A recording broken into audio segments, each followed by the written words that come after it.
بسم اللہ الرحمن الرحیم۔ ناظرین، سیرت النبی کے سلسلے کی یہ اگلی قسط ہے۔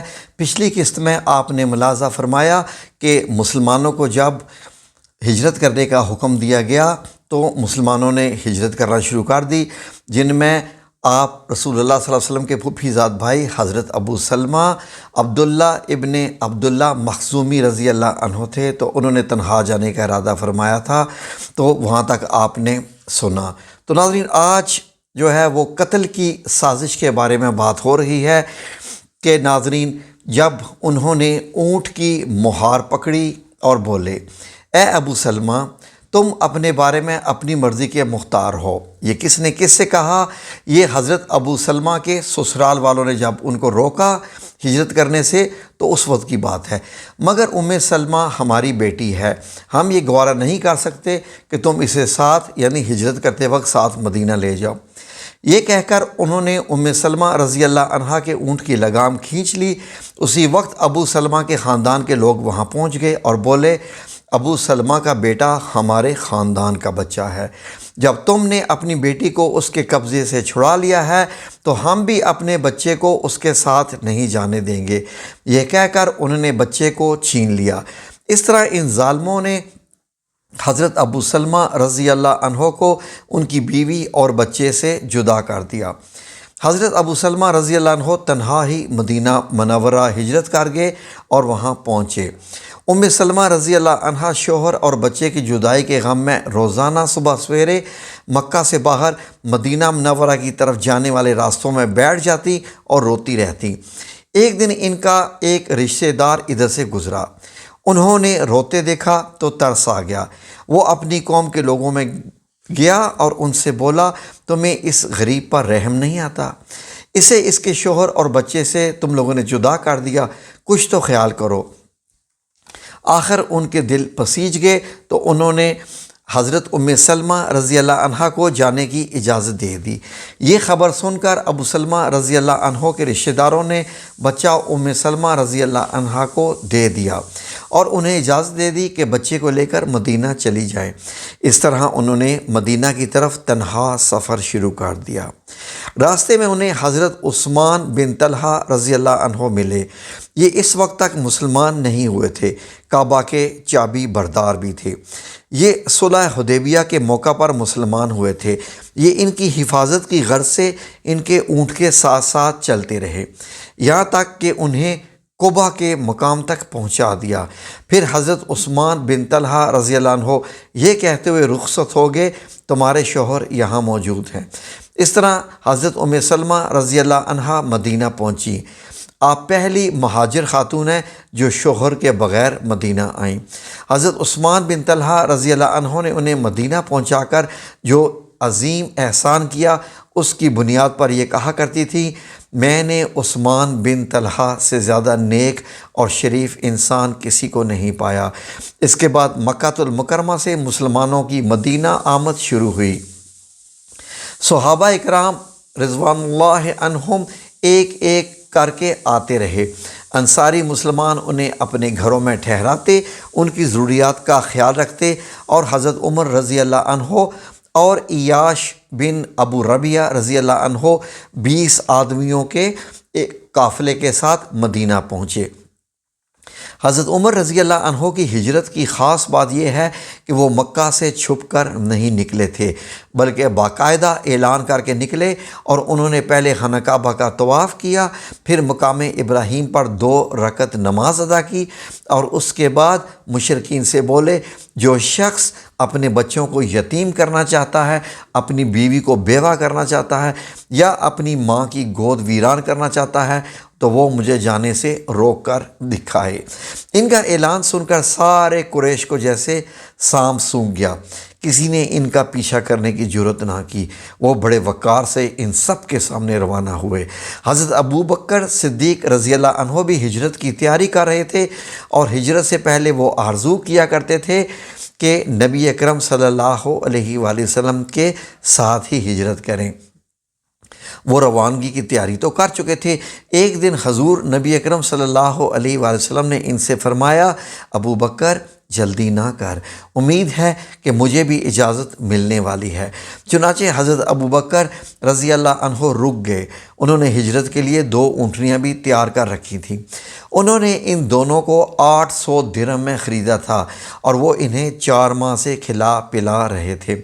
ادھر مشرکین نے جب یہ دیکھا کہ مسلمان مدینہ ہجرت کرتے جا رہے ہیں اور مدینہ کے رہنے والے بڑے جنگجو ہیں اور وہاں مسلمان روز بروز طاقت پکڑتے جا رہے ہیں، تو انہیں خوف محسوس ہوا کہ اللہ کے رسول بھی کہیں مدینہ نہ چلے جائیں اور وہاں انصار کے ساتھ مل کر ہمارے خلاف جنگ کی تیاری نہ کریں۔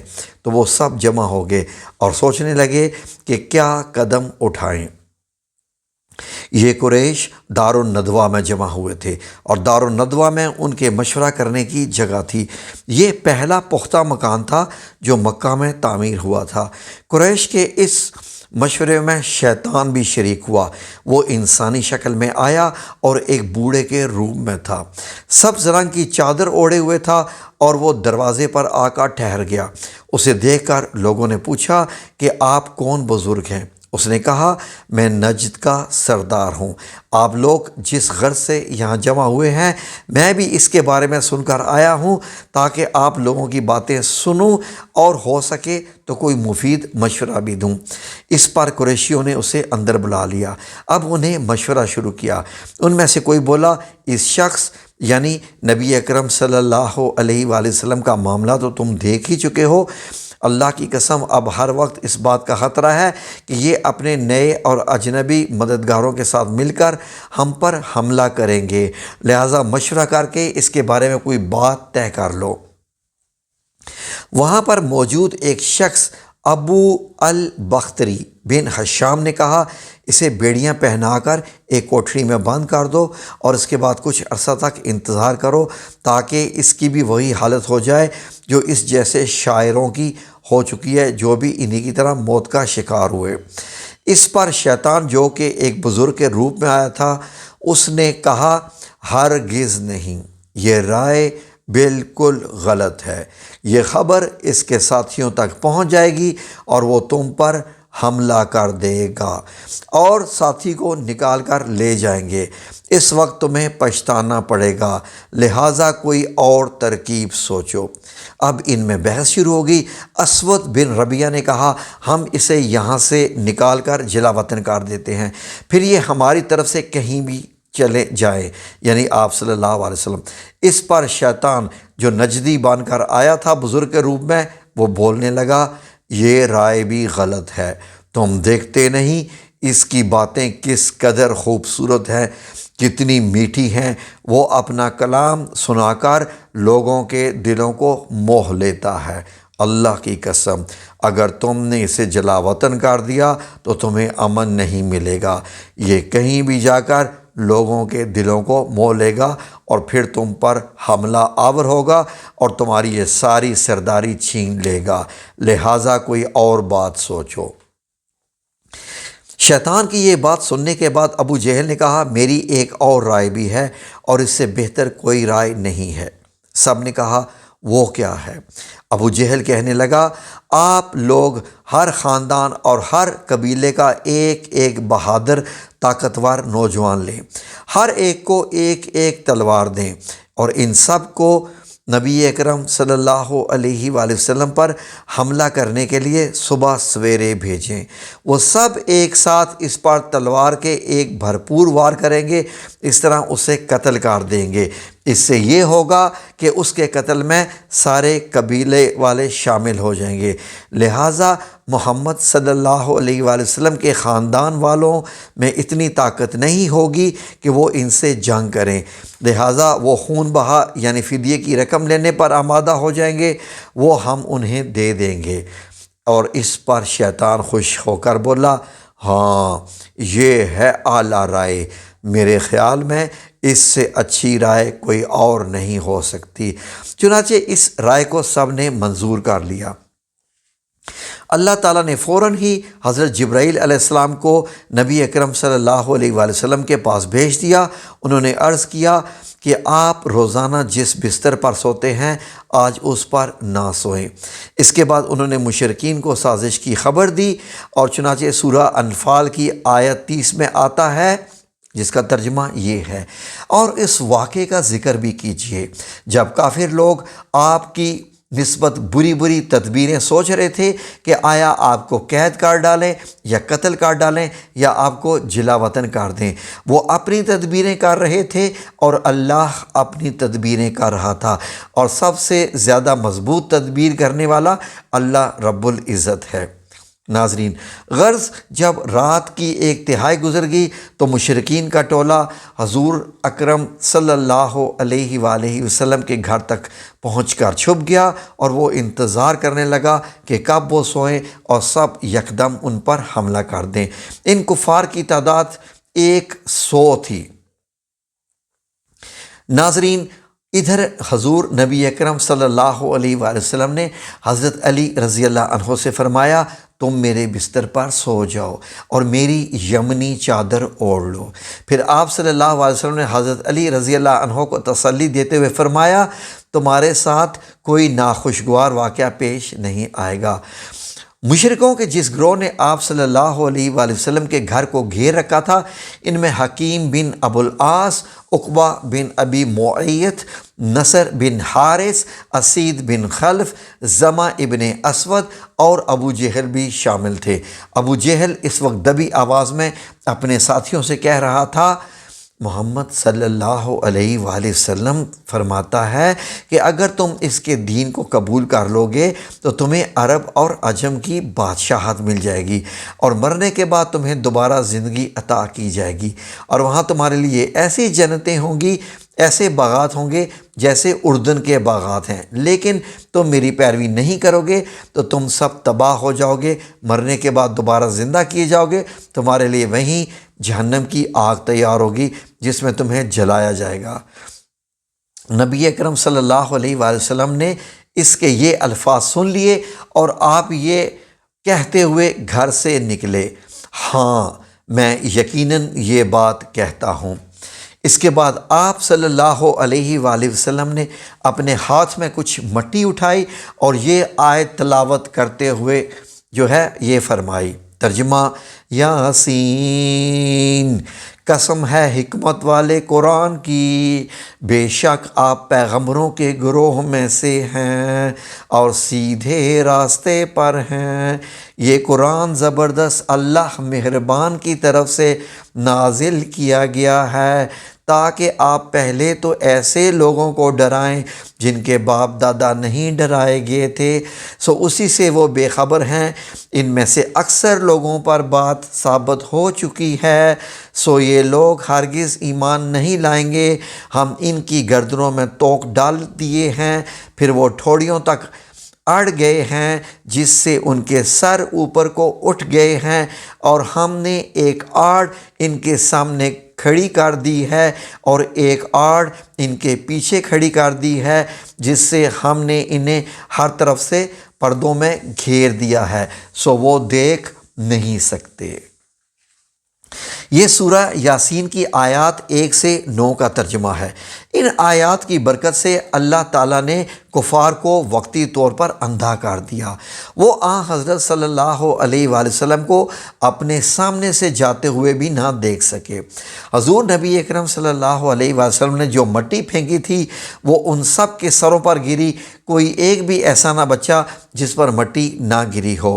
جب قریش کو پتہ چلا کہ حضور صلی اللہ علیہ وسلم ان کے سروں پر خاک ڈال کر تشریف لے جا چکے ہیں تو وہ سب گھروں کے اندر داخل ہوئے، اور آپ صلی اللہ علیہ وآلہ وسلم کے بستر پر حضرت علی رضی اللہ عنہ چادر اوڑھے سو رہے تھے۔ یہ دیکھ کر وہ بولے، خدا کی قسم یہ تو اپنی چادر اوڑھے سو رہے ہیں، لیکن جب چادر الٹی گئی یعنی چادر اتاری گئی تو بستر پر حضرت علی رضی اللہ عنہ نظر آئے۔ مشرکین حیرت زدہ رہ گئے۔ انہوں نے حضرت علی رضی اللہ عنہ سے پوچھا، تمہارے صاحب کہاں ہیں؟ مگر انہوں نے کچھ نہ بتایا۔ وہ حضرت علی رضی اللہ عنہ کو مارتے ہوئے باہر لے آئے اور مسجد حرام تک لائے۔ کچھ دیر تک انہوں نے انہیں روکے رکھا، پھر چھوڑ دیا۔ اب حضور اکرم کو ہجرت کے سفر پر روانہ ہونا تھا۔ انہوں نے حضرت جبرائیل علیہ السلام سے پوچھا، جب آپ صلی اللہ علیہ وآلہ وسلم نے حضرت جبرائیل علیہ السلام سے پوچھا کہ میرے ساتھ دوسرا ہجرت کرنے والا کون ہے، تو جواب میں حضرت جبرائیل علیہ السلام نے جواب دیا، حضرت ابو بکر صدیق ہوں گے۔ حضور صلی اللہ علیہ وآلہ وسلم اس وقت چادر اوڑھے ہوئے تھے اور اسی حالت میں حضرت ابو بکر صدیق کے گھر تشریف لے گئے۔ دروازے پر دستک دی تو حضرت اسما رضی اللہ عنہا نے دروازہ کھولا اور حضور صلی اللہ علیہ وآلہ وسلم کو دیکھ کر اپنے والد حضرت ابو بکر صدیق رضی اللہ عنہ کو بتایا کہ رسول اللہ صلی اللہ علیہ وآلہ وسلم آئے ہیں اور وہ چادر اوڑھے ہوئے ہیں۔ یہ سنتے ہی حضرت ابو بکر صدیق رضی اللہ عنہ بول اٹھے، اللہ کی قسم، اس وقت آپ صلی اللہ علیہ وآلہ وسلم یقیناً کسی خاص کام سے تشریف لائے ہیں۔ پھر انہوں نے آپ صلی اللہ علیہ وآلہ وسلم کو اپنی چارپائی پر بٹھایا اور آپ صلی اللہ علیہ وآلہ وسلم نے ارشاد فرمایا، دوسرے لوگوں کو یہاں سے ہٹا دو۔ حضرت ابو بکر صدیق رضی اللہ عنہ نے حیران ہو کر عرض کیا، اے اللہ کے رسول، یہ تو سب میرے گھر والے ہیں۔ اس پر آپ صلی اللہ علیہ وسلم نے فرمایا، مجھے ہجرت کی اجازت مل گئی ہے۔ حضرت ابو بکر صدیق فوراً بولے، میرے ماں باپ آپ پر قربان، کیا میں آپ کے ساتھ جاؤں گا؟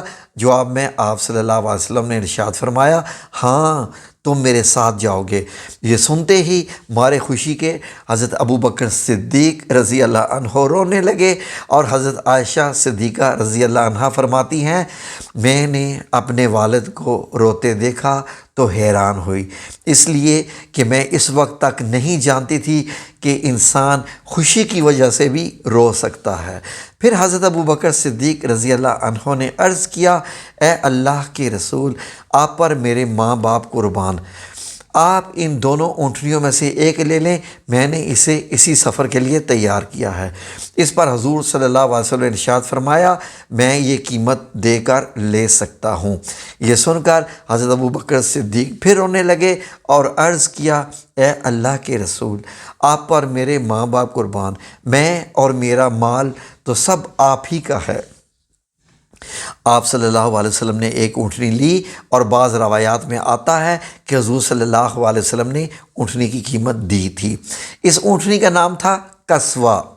ناظرین، یہ آپ صلی اللہ علیہ وآلہ وسلم تک، یعنی آپ کی وفات تک، دنیا سے پردہ فرمانے تک یہی اونٹنی قصوہ آپ کے ساتھ رہی، اور اس کے واقعات آگے آپ سنیں گے اس اونٹنی کے۔